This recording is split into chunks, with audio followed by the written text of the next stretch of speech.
sa herë e kam marrë atë rrugë, unë nuk e kam ditë, për shembull, a do të kthehem. Çdo gjë ato ka qenë për shembull me pesha të rënda. Vetëm dera e depos, e cila për të hapur i ka pas dikon 1200 kg.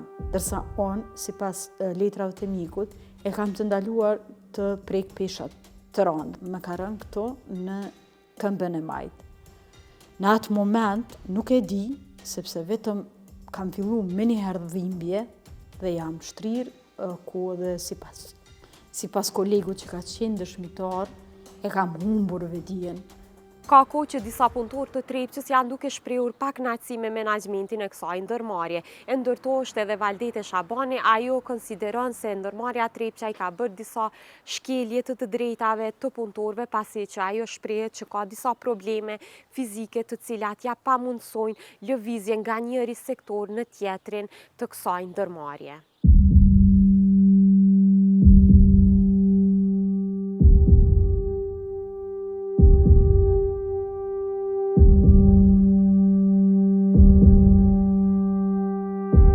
Unë jam Valdete Shabani, jam e punësuar në ndërmarrjen Trepça që nga viti 2011. Kam punuar në administratën e financave në departamentin e flotacionit tuneli parë.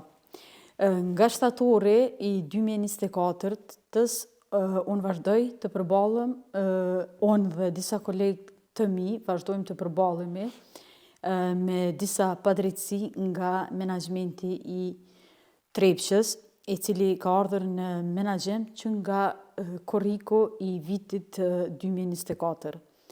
Në shtator të vitit 2024, mua më kanë transferuar në metalurgjinë e zinkut këtu në Mitrovic.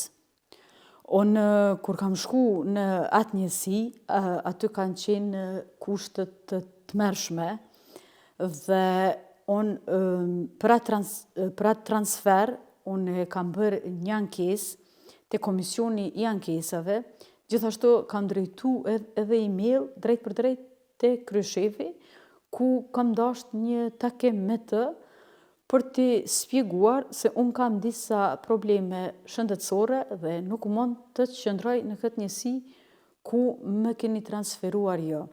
Kryeshefi nuk ka pranuar të bëj një takim me mua, ku edhe si dëshmi kam emailin të cilin më ka dërguar zyrtarja e cila merret me këto emaila. Pas ankesës së bërë, mas 15 dite, edhe pse në ankesë unë kam sqaruar gjitha problemet që përballem më shëndet, dhe gjithashtu kam kërkuar nga ata, nuk jam kundër këtij vendimi që më keni dërgu. Unë jam në gjendje për Trepçën të kryej çfarë do pune, por ju në këtë njësi, sepse ata më kanë ndërku në një pozitë zyrtare logjistikës, e cila në fakt s'ka ekzistu hiç në atë njësi. Por qëllimi i tyre ka qenë vetëm më largu mu nga flotacioni. Ajo pozitë nuk ka ekzistu hiç në atë njësi. Do më thonë, e kanë bërë një vendim për mua pa e menduar fare, sepse shefi i asaj njësie mu nuk më ka caktuar asnjë punë, sepse më ka thënë nuk ekziston kjo pozitë e kone. 5 javë sa kam qëndruar, vetëm kam nejt. Dhe edhe atu kur kam shku, unë çdo ditë kam qenë rrezikume. Për shëndet, do më thonë, udhëtimin e kam pas kogja larg, më ka ra shumë për të ecë, ato kanë qenë kushtet shumë të rana. Do më thonë, mund të jap disa dëshmi si kanë qenë ato kushtet, por mu ka dashur që të shkoj. Pas marrjes së ankesës, do më thonë, nga komisioni i ankesave, unë ankesën time e kom ndërzu pastaj edhe në inspektoriatin e punës, gjithashtu edhe kam bërë padi për ndërmarrjen. Kur e ka kuptu, do më thonë, menaxhmenti, që unë kam filluar me këta hapa, më ka bërë tjetrin transfer, ku më kanë dërguar edhe më larg, do më thonë, në njësim biznesore minjera me flotacion Kishnic Artan.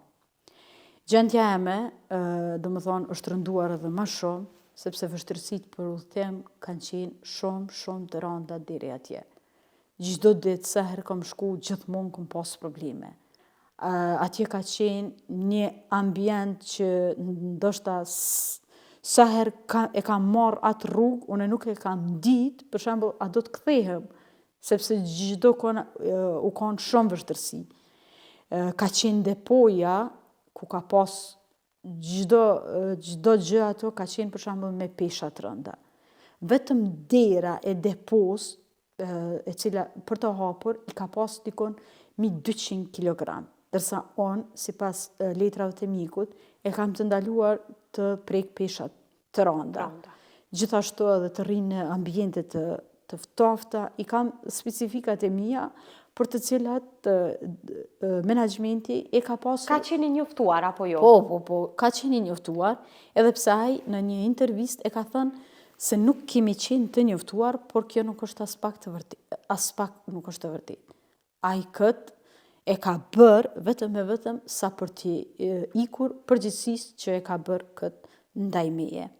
E kam kapur atë bulon dhe kur e kam kapur nuk e di, nuk ma ka marrë diçka anën, a din që ka peshë të rëndë. Por ai me siguri me ka rëshqitur mua nga dora dhe me ka rënë këto në këmbën e majtë. Në atë moment nuk e di, sepse vetëm kam fillu me njëherë dhimbje dhe jam shtrirë ku edhe sipas kolegu që ka qenë dëshmitar, e kam humbur vedijen nga dhimbja dhe nga pesha që ka pasur ai bulon. Kur kryeshefi e ka kuptuar këtë lëndimin tim, ka thënë shikoni mirë se mos mund të jetë një inskenem i tërë kësaj. Unë nuk e di pa marrë parasysh gjitha që i ka bërë ndaj meje që secila transfer, secila e ka bërë në mënyrë shumë të padrejtë dhe pa asnjë arsye që unë i kam bërë ndonjë dëm ndërmarrjes. Gjitha këtu transferët, gjitha këtu tek ai kanë ndikuar nga direktivat e drejtorit të minjerës Shoqërisë Sadiko. Sepse Faton Ahmeti, kryeshefi, nuk i njeh punëtorët e Trepçës. Nuk e din a jam unë e suksesshme apo nuk punoj apo diçka. Ai merr direktiva nga dikush. Për mu dhe për shumë kolegë të tjerë. E gjitha këtu direktiva vinë nga drejtori Shoqërisë Sadiko, i cili ka pasur inate personale me punëtor profesionista të Trepçës. Për të nuk janë të vlefshëm njerëzit që e dojnë Trepçën edhe që punojnë për të mirën e Trepçës. Sindikata e minatorëve të Trepçës që kur ka ndodhur këto lëvizje, këto suspendime, asnjëherë nuk ka dalë me ndonjë njoftim zyrtar rreth këtyre padrejtësive. Ne nuk e kemi pasur asnjë ndihmë nga ta. Ka qenë vetëm kryetari i sindikatës kur ndonjëherë më ka telefonuar dhe më ka mbështetur moralisht, por me ndonjë njoftim zyrtar, jo asnjëherë, sepse komplet ata njerëz, komplet antarët, janë komplet njerëz të Shoqërisë Sadikut dhe nuk janë merrur me këto çfarë i ka ndodhur punëtorëve.